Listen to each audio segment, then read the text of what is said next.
अब उस शख्सियत तक पहुंचना चाहता हूं जिसका बहुत देर से आप हजरात इंतजार कर रहे थे। ये अलग बात है कि कुछ लोग आफताब माहताब से नावाकिफ हों, लेकिन इल्म दोस्त हजरात हजरत वाला की शख्सियत से बखूबी वाकिफ हैं।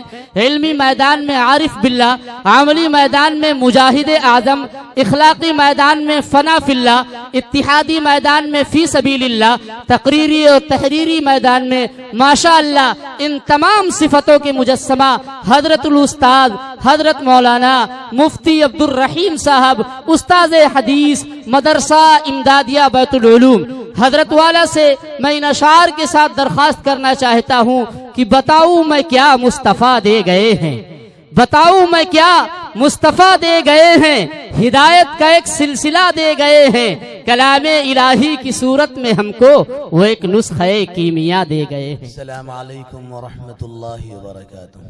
वालेकुम अस्सलाम व रहमतुल्लाहि व बरकातुहू। अल्हम्दुलिल्लाहि नहमदुहु व नस्तईनुहु व नस्तगफिरुहु व नु'मिनु बिही व नतवक्कलु अलैहि व नऊज़ु बिल्लाहि मिन शुरूरि अनफुसिना व मिन सय्यिआति अअमालिना मन यहदिहिल्लाहु फला मुदिल्ल लहु व मन युद्लिलहु फला हादिय लहु व अशहदु अन ला इलाहा इल्लल्लाहु वहदहु ला शरीका लहु व अशहदु अन्न सय्यिदना व सनदना व शफीअना व हबीबना व इमामना व क़ुदवतना व मौलाना मुहम्मदन अब्दुहु व रसूलुहु सल्लल्लाहु तबारक व तआला अलैहि व अला आलिहि व सहबिहि व बारक व सल्लम तस्लीमन कसीरन कसीरा। अम्मा बअदु फ़अऊज़ु बिल्लाहि मिनश शैतानिर रजीम। बिस्मिल्लाहिर रहमानिर रहीम।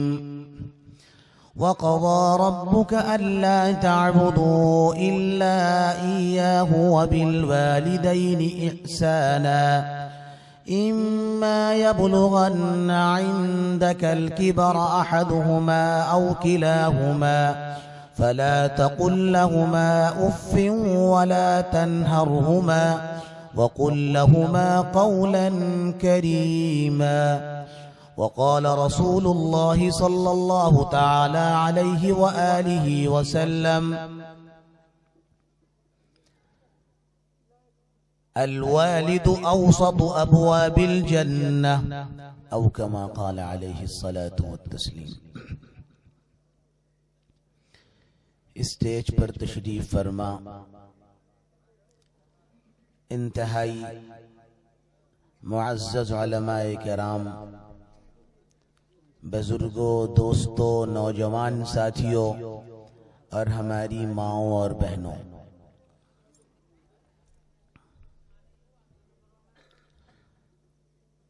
रात का बहुत ही तवील वक्त गुजर चुका है और अभी आपके बहुत ही महबूब मुकर्रिर हजरत मौलाना मोहम्मद अमीन साहब ज़ीदा मजदूह भी मौजूद हैं। आपको उन्हें भी सुनना है, बल्कि बड़े शौक से सुनना है। मैं आपके सामने तामील हुक्म की वजह से चंद मिनट इंशाअल्लाह बात करूंगा और उसके बाद रुखसत ले लूंगा। अभी आपके सामने बच्चों ने जो मुकालमा पेश किया है, वो मुकालमा सिर्फ हंसी की चीज नहीं है, बल्कि उसमें एक पैगाम मौजूद है।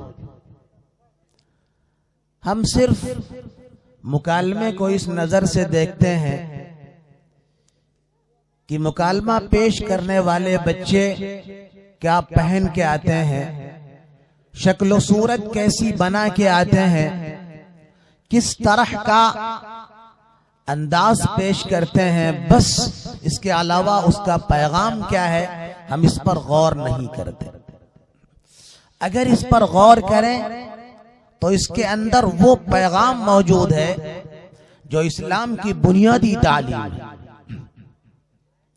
अल्लाह रब्बुल इज्जति वल जलाल ने कुरान मुक़द्दस के अंदर और जनाब रसूलुल्लाह सल्लल्लाहु अलैहि व आलिहि वसल्लम ने अपने फरमान मुबारक के अंदर इसी बात की वजाहत बड़े जबरदस्त अंदाज में फरमाई। आज गौर करिए तो दुनिया के मुआमलात बिल्कुल वही जो इस बूढ़ी शक्ल में बने हुए बच्चे ने बयान किया। आज हालात ये हैं कि माँ बाप की नाकदरी, माँ बाप की नाफरमानी, माँ बाप के साथ बदसलूकी, माँ बाप की बेइज्जती, माँ बाप को तकलीफ पहुंचाना, माँ बाप को बुरा भला कहना इतना आम हो चुका है कि अच्छे अच्छे घरानों के बच्चे आज अपने माँ बाप की कदर नहीं करते। हालात ये है बाप बूढ़ा हो गया, माँ बूढ़ी हो गई। वो बाप जिसने अपने बच्चे को अपने गोद के अंदर खिलाया है, अपने कंधे पर बिठाया है, अपने सर पर चढ़ाया है, आज वो बाप परेशानी के आलम में अपने बेटे के साथ रहने के लिए तरस जाया करता है। वो माँ जो अपने बच्चे को 9 महीने तक अपना खून चुसाती है और जिसके बारे में कुरान कहता है हमलतहु उम्मुहु कुरहन व वज़अतहु कुरहा, कि वो माँ जो 9 महीने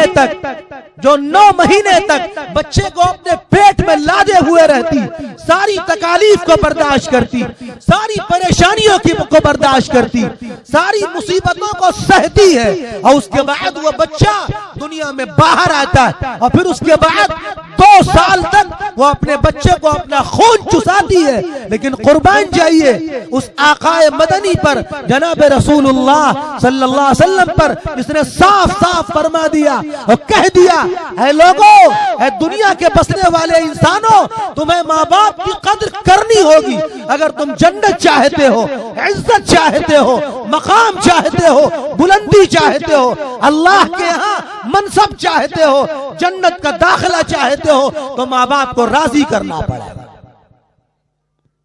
आज हालात ये हैं, बाप बूढ़ा हो गया, चलने के लिए पैरों में ताकत नहीं, सामान उठाने के लिए हाथों में ताकत नहीं, खाने के लिए दांत नहीं, उठने बैठने की ताकत नहीं। वो माँ जो आज एक रोटी बनाने को तरसती है, मगर हाय रे उसकी औलाद, आज वो उसको बजाय इसके कि इसकी कदर की जाए, आज वो अपने बाप को बरामदे में ले जाके सुलाता है। वो माँ जिसने उस बच्चे को पाला है, उसकी तरबियत की, आज उस माँ की जगह बरामदे के अंदर बरामदे की चारपाई। हालात यहां तक पहुंच गए। अल्लाह का अजाब ऐसे ही नहीं आया करता। मुसलमानों पर मजालिम, मुसलमानों पर तकलीफात ऐसे ही नहीं आया करती, उसके असबाब हुआ करते। आज उसके असबाब में से ये एक बहुत बड़ा सबब, हालात ये है, बाप ने अपने बेटे को तालीम हासिल करने के लिए बाहर भेजा, बेटा गया, डॉक्टर बन के आ रहा है, इंजीनियर बन के आ रहा है। कहां वो देहात का रहने वाला किसान बाप, कहां वो झोपड़ी में रहने वाला बाप, कहां वो अल्युमिनियम के बर्तन में खाने वाला बाप, और कहां वो लड़का जो यूरोप के अंदर तालीम हासिल करके आया, जो डॉक्टर बन के आया, जो इंजीनियर बन के आया, जो वकील बन के आया। आज हालात ये है कि वो बाप जो डॉक्टर बन गया है, अपने उस किसान बाप के साथ बैठना नहीं चाहता। ये हालात, आप जाइए शहरों में जाके देखिए, आपको मालूम होगा कि आज बाप की नाकदरी कितनी ज्यादा हो रही। वो बाप जिसने अपने हाथों को अपने इस बच्चे को पढ़ाने के लिए लुंज कर दिया, अपने कंधों को बोझ उठाते उठाते अपने कंधों को दर्द के अंदर मुब्तला कर दिया।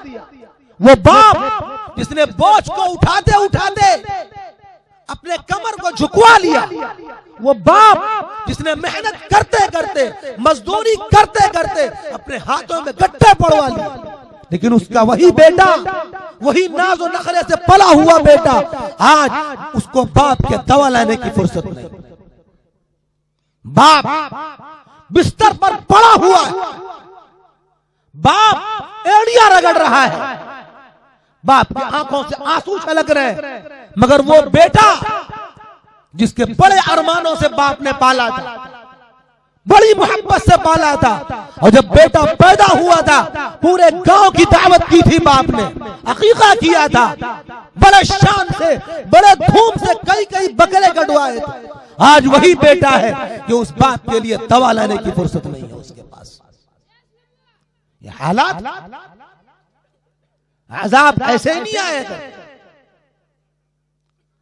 अज़ाब आने के असबाब हमने अपने आप को इतना दीन से दूर कर दिया, इतना शरीयत के खिलाफ कर दिया, सारा एहतराम आज मिट्टी में मिल गया। आदमी अपने बाप को गालियां देता है, आदमी अपनी मां को बुरा भला कहता है, आदमी अपने बाप के साथ लड़ाई करता है। हालात यहां तक पहुंच गया। कुरान कहता है फला तकुल लहुमा उफ़्फ़िन वला तन्हरहुमा वकुल लहुमा कौलन करीमा। अपने बाप को उफ तक मत कहना, खबरदार खबरदार खबरदार, अगर तुम बाप को उफ तक कहोगे तुम्हारी आखिरत तबाह हो जाएगी, तुम्हारी दुनिया का सुकून उड़ जाएगा, तुम्हारा चैन छिन जाएगा। जानते हो बाप क्या है, मां क्या है? याद करो, अल्लाह के नबी का जमाना है, एक सहाबी है हजरत अलकमा रज़ियल्लाहु अन्हु, अल्लाह के नबी का सहाबी है। और सहाबी कौन होता है? इसने नबी को ईमान की हालत में देखा हो और ईमान की हालत में उसका इंतकाल हो, जिसके बारे में ऐलान है कुरान का, वकुल्लहु वअदल्लाहुल हुस्ना। सारे सहाबा जन्नती है, तमाम सहाबा के लिए जन्नत का ऐलान है, अल्लाह ने ऐलान किया। और नबी कहता है साफ साफ कि मेरे तमाम सहाबा जन्नती है, मेरे तमाम सहाबा जन्नत में जाए। सहाबी है हजरत अलकमा रज़ियल्लाहु अन्हु, इंतकाल होने लगा, आखिरी वक्त, जाकनी का आलम। सहाबा पहुंचे, कलमा पढ़ रहे हैं, अलकमा की जबान से कलमा नहीं निकल रहा। सहाबी रसूल अल्लाह के नबी के पास यह खबर पहुंची, या रसूल अल्लाह, अलकमा की जबान से कलमा नहीं निकल रहा। आपने पूछा माँ बाप में से कोई जिंदा है? लोगों ने बताया जी माँ जिंदा है। किस हालत में? बताया माँ नाराज है, माँ नाराज है, नहीं बोलती अलकमा से। अल्लाह के हबीब ने पैगाम भिजवाया अलकमा की माँ के पास, आप आती हैं कि मैं आपसे मिलने आऊं? या रसूल अल्लाह, मेरी सआदत है, मैं आऊंगी मिलने आपसे। अलकमा की माँ आती हैं, या रसूल अल्लाह लब्बैक, मैं हाजिर हूं, हुक्म फरमाए। फरमाया अलकमा से आप नाराज हैं? जी मैं नाराज हूं। क्यों नाराज, क्या वजह हुई? फरमाती है या रसूल अल्लाह, इसने अपनी बीवी की वजह से मुझे बहुत सताया, बहुत तकलीफें पहुंचाई हैं। अल्लाह का हबीब कहता है अलकमा की माँ, मुआफ कर दो अलकमा को। या रसूल अल्लाह, मैं कतान इसको मुआफ नहीं कर सकती, कुछ भी हो जाए मैं इसे मुआफ नहीं कर सकती। अल्लाह के हबीब को जलाल आ गया, फरमाया बिलाल लकड़ियां लेके आओ, आग लगाओ उसके अंदर, अलकमा को उसके अंदर डाल दो। माँ तो माँ होती है, वो माँ जो बच्चे की मामूली तकलीफ गवारा नहीं कर सकती, वो बेटे का आग में जाना कैसे बर्दाश्त कर सकती? जब सुनती है अल्लाह के हबीब की जबान से आग में जलाया जाएगा, या रसूल अल्लाह, आप मेरे बेटे को आग में जलाएंगे? फरमाया हाँ, या तो यहां जले या इसको अल्लाह की बारगाह में जलना पड़ेगा, जलना पड़ेगा जरूर इसको। फौरन कहती या रसूल अल्लाह, कद अफौतु, मैंने इसको मुआफ कर दिया, उधर अलकमा की मां ने कहा मैंने इसको मुआफ किया, उधर फौरन अलकमा की जबान से निकलता है अशहदु अल्ला इलाहा इल्लल्लाह व अशहदु अन्ना मुहम्मदर रसूलुल्लाह। मां की नाफरमानी है, सहाबी रसूल है, जन्नत में जाने का वादा है, कलमा रुक जा रहा है। हम किस होश ख्याल में, हमारा क्या हाल होगा?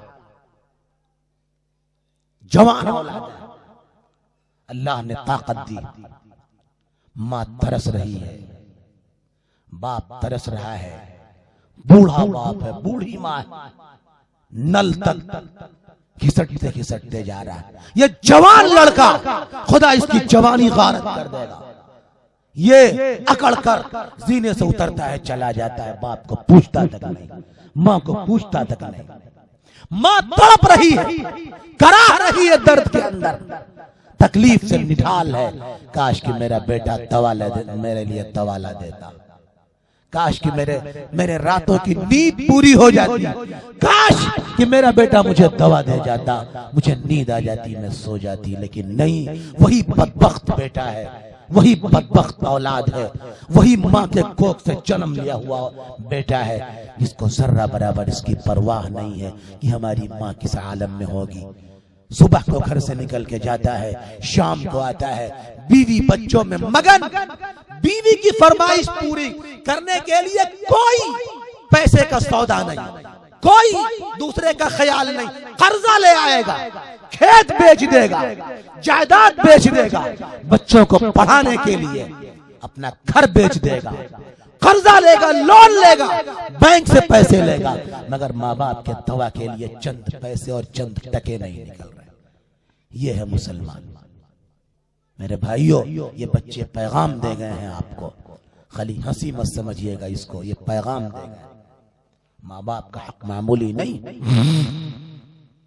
कुरान बड़ा साफ कह रहा है, वक़ज़ा रब्बुका अल्ला तअबुदू इल्ला इय्याहु व बिल वालिदैनि इहसाना। अल्लाह का हुक्म है अपने परवरदिगार की इबादत करो और अपने माँ बाप के साथ भला सुलूक करो, अच्छा सुलूक करो। क्यों? माँ बाप तुम्हारी जन्नत है, तुम्हारे जहन्नम। एक सहाबी है, या रसूल अल्लाह मा हक़्क़ुल वालिदैन, क्या हक है हमारे माँ बाप का? फरमाया हुमा जन्नतुक व नारुक, वो तुम्हारी जन्नत, ये तुम्हारी जहन्नम। अगर राजी करके उनको गए, जन्नत तुम्हारी आसान हो जाएगी। नहीं राजी किया, तुम्हारी सारी इबादतें धरी की धरी रह जाएगी, तुम्हारी सारी नमाजें अल्लाह की बारगाह से रद्द हो जाएंगे, तुम्हारे सारे रोजे खुदा की बारगाह से खत्म कर दिए जाएंगे, तुम्हारी सारी खैरात का सवाब मलिया मेट हो जाए। क्यों? क्यों? तुम्हारे बाप नाराज, तुम्हारी मां नाराज। माँ बाप की दुआएं इंसान के लिए बेहतरी की दुआएं हैं। हदीस शरीफ में आता है, माँ बाप के हाथ जो अपने बच्चे के लिए उठते हैं, अल्लाह उनके हाथ को खाली वापस नहीं करता। बड़े खुश नसीब है वो, बड़े खुशकिस्मत है वो लोग जो माँ बाप की दुआएं लेते हैं। एक सहाबी आए, या रसूल अल्लाह कहाँ जाना था? जिहाद में जाना है। या रसूल अल्लाह जिहाद करने के लिए आया हूं, बड़ी कुर्बानियों से आया हूं, मां को रोता रोता हुआ छोड़ता आया हूं। अच्छा, मां से इजाजत नहीं लिया, पूछ के नहीं आए? फरमाया नहीं, नहीं पूछ के आया, आपके साथ चल। फरमाया जा, वापस हो जा, जा अपनी मां की खिदमत कर, यही तेरी जन्नत, वही तेरा जिहाद। एक सहाबी आए, या रसूल अल्लाह आपकी बारगाह में आया हूं, आपके साथ रहूंगा, जहां आप जाएंगे जाऊंगा। पर मैं तेरे माँ बाप जिंदा है? फरमाया हाँ। फीहिमा फजाहिद, जा उनमें जिहाद कर, उनकी खिदमत कर, तुझे जिहाद का सवाब मिलेगा। माँ बाप की कद्र इंसान की जिम्मेदारी है, इंसान का फर्ज मनसबी। अगर माँ बाप की खिदमत आदमी नहीं करेगा, दुनिया का सुकून गारत हो जाएगा, दुनिया का सुकून छिन जाएगा। याद रखिए, माँ बाप को सताने वाले, माँ बाप की नाफरमानी करने वाले, माँ बाप की दिल आजारी करने वाले, उन्हें दुनिया में भी चैन और सुकून नहीं मिल सकता। ये सारे वाकयात मौजूद। एक सहाबी हजरत अब्दुल्लाह इब्न उमर रदियल्लाहु अन्हुमा तवाफ कर रहा है। एक बद्दू अरब का देहात का रहने वाला आदमी अपनी मां को अपने कंधे पर बिठाए हुए तवाफ करा रहा है। थक गया और थकते थकते सांस लंबी लंबी सांस लेने लगा, बैठ गया। फिर पूछता है हजरत अब्दुल्लाह इब्न उमर रदियल्लाहु अन्हुमा से, हजरत क्या मैंने अपनी माँ का हक अदा कर दिया? मैंने उसको अपने कंधों पर बिठा के तवाफ कराया, क्या ख्याल है, क्या फरमाते हैं? फरमाते हैं नालायक, तू कहता है कि तूने माँ के हक को अदा कर दिया। सुन, तेरी माँ ने तुझे पालते हुए जो थक कर अनगिनत सांसें ली थी, तूने अभी एक सांस का भी हक अदा नहीं किया। अल्लाह हक तो बहुत दूर की बात है। मेरे भाइयों, मेरे अजीजों, रोना आता है। आज दुनिया के नशे में, मालो दौलत के नशे में आदमी इतना बेपरवाह हो गया, जर्रा बराबर खिदमत, जर्रा बराबर माँ बाप की इताअत कुछ नहीं, कोई चीज नहीं। पूछिए उम्मत मुस्लिमा के मुसल्लमा इमाम है हजरत इमाम शाफई रहमतुल्लाहि अलैहि, बहुत बड़े मुहद्दिस, बहुत बड़े फकीह, बहुत बड़े आलिम दीन, अपनी वालिदा के पांव दबा रहे हैं, वालिदा के पैर दबा रहे हैं। पैर दबाते दबाते फर्त मोहब्बत में, जज्बात में अपनी माँ की एड़ियों को चूमने लगे। उनकी माँ ने उठा लिया पैर। शाफई क्या कर रहे हो, क्या कर रहे हो? इमाम शाफई रहमतुल्लाहि अलैहि फरमाते हैं, अम्मा जान, मैं अपनी जन्नत को चूम रहा हूं, आप मेरी जन्नत। हमने क्या समझ रखा है? आज हम रोना रोते हैं। आज मुसलमान परेशान, तकलीफ के अंदर है, मुसीबतों के अंदर। ये तकलीफ आई क्यों, मुसीबतें आई क्यों? खुद करदारा इलाज नेस्त, हमने अपने हाथों से इनको किया। कुरान कह रहा है, वहरल फसादु फिल बर्रि वल बहरि बिमा कसबत ऐदिन नास लियुज़ीक़हुम बअदल्लज़ी अमिलू लअल्लहुम यरजिऊन। जो मुसीबतें आती हैं, जो परेशानियां आती हैं, जो दिक्कतें और तकालीफ आती, तुम्हारे इन्हीं हाथों के कमाई का नतीजा है। तुमने इन्हीं हाथों से गुनाह किए। अल्लाह की लाठी में आवाज नहीं होती।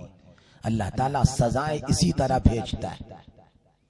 अल्लाह ताला सजाएं बीमारियों की शक्ल में भेजता है। अल्लाह ताला मुसल्लत कर देता है गैरों को। हदीस शरीफ में मकबूल दुआ है नबी की, अल्लाहुम्मा ला तुसल्लित अलैना बिजुनूबिना मन ला यखाफुका फीना वला यरहमुना। ऐ अल्लाह, हमारे गुनाहों की नुहूसत की वजह से हम पर ऐसे लोगों को मुसल्लत न फरमाइए जो हमारे ऊपर जुल्म करें। आज वही चीज, आज हालात हदीस शरीफ में आता है, मेरी उम्मत जब इन गुनाहों की आदी हो जाएगी, अल्लाह का अजाब आएगा। और कैसा अजाब आएगा? फरतक़िबू इंद ज़ालिका रिहन हमरा, लगातार अजाब आता ही रहेगा। एक अजाब खत्म नहीं हुआ, दूसरा अजाब आ गया। क्यों होगा? माँ बाप की नाफरमानी, बाप को दूर भेज देना, बाप को अपने निगाह से दूर हटा देना, अपने दोस्त को अपने करीब कर लेना, भाई भाई में लड़ाई, शौहर बीवी में लड़ाई, चचा भतीजे में लड़ाई, रिश्तेदार रिश्तेदार में लड़ाई, पड़ोसी पड़ोसी में लड़ाई। वो तमाम चीजें हैं जिन चीजों की बिना पर अल्लाह का अज़ाब आ रहा है, अल्लाह की पकड़ आ रही है। और याद रखिए, ये पकड़ हमारे अमाल की बिना पर, हदीस शरीफ में आता है, वो कौम जो नाप तौल में कमी करेगी, अल्लाह तबारक व तआला का अज़ाब आ जाएगा, फक्र फाका आ जाएगा, कहत साली आ जाएगा। वो कौम जो बदकारी करेगी, ज़िना करेगी, उस कौम में जवान मौतें होंगी, अचानक मौतें होंगी। आज आप देखिए अटैक पड़ा, आदमी मर गया। क्या है ये अल्लाह का अज़ाब। ये सारी चीजें सब हमारे गुनाहों का नतीजा है, हमारी बदअमली का नतीजा है। आज इंसान ये सारे काम कर रहा है। आज हमने कुरानी तालीमात को पीछे छोड़ दिया, नबी की हदीसों को पीछे छोड़ दिया। आज हालात यहां तक है, मुसलमान है, अल्लाह को मानने वाला, नबी को मानने वाला, सहाबा को मानने वाला, मगर हालात ये है 5 वक्त की नमाज नहीं बन पा रही उससे। अगर चंद बूढ़े ना हो तो मस्जिदें बद्दुआएं दें, मस्जिदें रोती हैं ऐसे लोगों से। आज जवान अपनी नींद में मस्त, अपने कारोबार में मस्त, औरतें उनको तो फुर्सत ही नहीं नमाज की, वो क्या जाने नमाज क्या की। चंद बूढ़े बेचारे वही मस्जिद को आबाद किए हुए हैं, और जो पढ़ते भी हैं अल्लाह मुआफ फरमाए 4 टाइम की नमाज, फज्र वो भी गायब इल्ला माशाअल्लाह।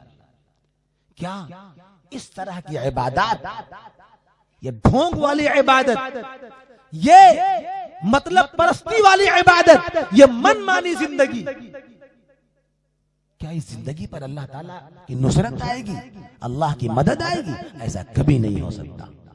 अल्लाह की मदद चाहिए, अल्लाह की नुसरत चाहिए, अपने आप को उस लायक बनाना पड़ेगा। कैसे बनेंगे? लोग वाकयात बयान करते हैं, ग़ज़वे बद्र हुआ, ग़ज़वे बद्र में 313 सहाबी, हजारों को धूल चटा दिया, मगर ये नहीं ज़हन में आती बात कि वो 313 थे कैसे। खुदाए पाक की कसम, उनमें से कोई सहाबी ऐसा नहीं था जो बेनमाजी, कोई सहाबी ऐसा नहीं था जो धोखेबाज, जो बेईमान हो, जो झूठा हो, जो चोर हो। आज हमारे यहाँ क्या है? हमारे यहाँ बेईमानी, चोरी, झूठ, दगाबाजी, अमानत में खयानत, जुल्म, बेइंसाफी, तमाम चीजें हो रही हैं। हम किस बिना पर अल्लाह की रहमत को मांग रहे हैं? दूसरों के हक तो हम मार रहे हैं। मुसलमान है, मुसलमान जमीनें दबा रहा है लोगों को, ताकतवर है, अल्लाह ने ताकत दी है, वो कमजोर के घर के सामने नाला खोल रहा है, उसके घर के सामने दरवाजे लगा रहा है। क्यों? ताकतवर है खाली इसीलिए। क्या है? ये तमाम बुराइयां जब तक रहेंगी तब तक अल्लाह की रहमत और नुसरत कभी नहीं आ सकती। कब होगा ये सब? कब वापस होंगे? हमारी आज़मते रफ्ता वापस कब आएगी? जब हम अपने आप को शरीयत पर लेकर आएंगे, उस कुरान की तालीमात पर अपने आप को अमल पैरा करेंगे, आका की सुन्नतों पर चलाएंगे, अमल कराएंगे, तब जाके अल्लाह की रहमत वापस आएगी, वरना ऐसे वापस नहीं आया करती। कुरान पर अमल, वो जमाने में मुअज़्ज़ज़ से मुसलमान होकर, वो जमाने में मुअज़्ज़ज़ से मुसलमान होकर, हम आज ख्वार हुए तारीख कुरान होकर हमने कुरान को छोड़ दिया। आज कुरान की तालीम की जिम्मेदारी सिर्फ मदरसे वालों की रह गई, मस्जिद वालों की रह गई। अगर ये बच्चे कुरान सीखने वाले ना हो, देहात के बच्चे, तो कुरान की तालीम खत्म हो जाए।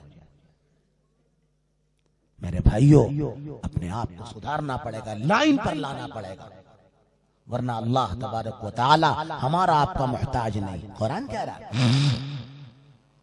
वइन ततवल्लौ यस्तबदिल कौमन गयरकुम थुम्मा ला यकूनू अम्सालकुम। अगर तुमने अपने आप को नहीं बदला, तुम्हारी रविश नहीं बदली, याद रखो, लिख लो इसको बांध कर, अल्लाह तुमको हटा देगा, तुमको अल्लाह भगा देगा, अल्लाह दूसरों को ले आएगा। आज यूरोप के अंदर गैर कौमें ईमान ला रही, गैर कौमें ईमान ला रही, वो दीन का काम कर रही। हम समझते हैं कि खानदानी मुसलमान। याद रखिए, अगर हम इसी हालत पर रहे, हमारा इस्लाम पर बाकी रहना भी मुश्किल हो जाएगा। अल्लाह ताला किस तरह किसको हटा दे अपने रास्ते से, ये अल्लाह को मालूम। अभी मैंने एक ख्वाब सुना रात में, एक बहुत बड़े आलिम शेखुल हदीस हजरत मौलाना अब्दुल रहीम साहब मताला, बहुत बड़े आलिम, उन्होंने ख्वाब नकल किया, बयान फरमाया। समझने की चीज, हदीस शरीफ में आता है सच्चे ख्वाब, वो ख्वाब जो सच्चा हो, जो नसीहत पर मुश्तमिल हो, वो नबूवत के 46 हिस्सों में से एक हिस्सा है हदीस शरीफ में। वो ख्वाब नकल करके मैं अपनी बात खत्म कर दूंगा। ख्वाब ये नकल किया कि एक बहुत ही दीनदार किस्म के मुसलमान ने ख्वाब देखा। ख्वाब में एक आदमी आया, उस आदमी ने, इन्होंने पूछा उस आदमी से कि तुम कौन हो? उसने बताया उस बीमारी का नाम, जो बीमारी चल रही कोरोना वायरस, मैं वो बीमारी हूं। पूछा तुम कब आ गए? उसने तारीख बताई कि 29 अक्टूबर को मैं दुनिया में आया। एक शेखुल हदीस की बात है, ये किसी मामूली आदमी की बात नहीं। और शेखुल हदीस वह जो बुखारी शरीफ पढ़ाता है, हदीस की सबसे अहम किताब पढ़ाता है। क्यों आए? बताया कि चीन के अंदर, सबसे पहले चीनी से शुरू हुआ है, चीन के अंदर मुसलमानों पर मजालिम बहुत हो रहा है, बहुत जुल्म हो रहा है। कुरान पाक जलाए गए, कुरान पाक को हटाया गया, नकाब पर पाबंदी लगाई गई, मुसलमानों को परेशान किया गया। परेशानी की हद उस वक्त हो गई, एक औरत थी जिसका नाम था आयशा, उसी ने बताया, उस बीमारी ने इंसानी शक्ल में आके बताया। अल्लाह के यहाँ सब इख्तियार है अल्लाह को। आयशा नाम की लड़की, उस आयशा नाम की लड़की से 3 चीन के हुकूमत के ओहदेदारों ने बदकारी किया, उसके मुंह पर पट्टी बांधी। उस औरत ने अल्लाह की बारगाह में फरियाद की कि अल्लाह, तेरी जमीन पर ये सब हो रहा है मेरे साथ, मैं कितनी बेबस हूं, ए अल्लाह तो इंतकाम ले। चुनांचे वो बीमारी आई, वो कोरोना वायरस। उसने बताया सबसे पहले इस बीमारी से जो लोग मरे वही 3 लोग मरे जो मुब्तला थे ज़िना और बदकारी के अंदर। उसके बाद जो 2 लोग वो मरे जिन्होंने उन 3 लोगों को उस औरत के साथ बदकारी के लिए आमादा किया था, वो मरे। और उसके बाद चीन में कितनी मौतें हुई आप जान रहे हैं। बहरहाल लंबा ख्वाब। आगे पूछा उन आलिम साहब ने, इसके बाद क्या होगा? तो बताया इसके बाद हमारा रुख होगा ईरान। क्यों? वहां सहाबा की बड़ी बेहुरमती हो रही, कुरान की बड़ी बेहुरमती हो रही। उसके बाद रुख होगा हिंदुस्तान का। मुसलमानों पर बड़े मजालिम हुए और मजालिम हो रहा है, हिंदुस्तान हमारा रुख होगा। तकरीबन 10 या 11 मिनट की बाकायदा ऑडियो है ये हजरत शेखुल हदीस साहब की। मैं ये वाकया सुना कि मैं ये बताना चाहता हूं कि अल्लाह की लाठी में आवाज नहीं।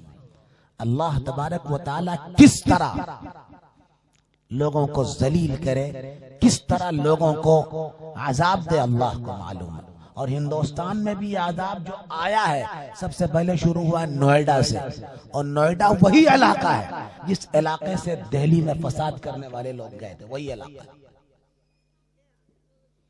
अल्लाह की लाठी में कोई देर नहीं, कोई आवाज नहीं।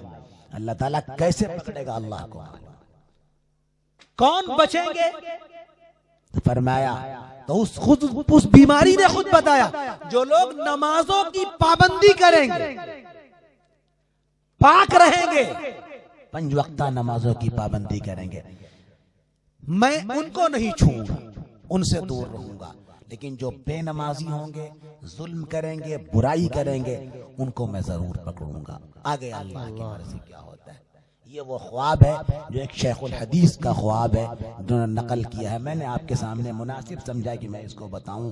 बहरहाल खुलासा ये है कि अपनी जिंदगी में तब्दीली लानी चाहिए। माँ बाप की नाफरमानी, जुल्म, बुराई, खयानत, वादा खिलाफी, झूठ, किज़्ब, इन तमाम चीजों से पनाह मांगनी चाहिए और पूरे इस्लाम में आ जाना चाहिए। कुरान साफ कह रहा है उदखुलू फिस्सिल्मी काफ़ा, पूरे इस्लाम में आ जाओ और जनाब रसूलुल्लाह सल्लल्लाहु अलैहि व आलिहि वसल्लम के मुत्तबा बनकर जिंदगी गुजारनी चाहिए कि मोहम्मद से वफा तूने तो हम तेरे हैं, ये जहां चीज है क्या लौह कलम तेरे हैं। व आखिरु दावाना अनिल हम्दु लिल्लाहि रब्बिल आलमीन।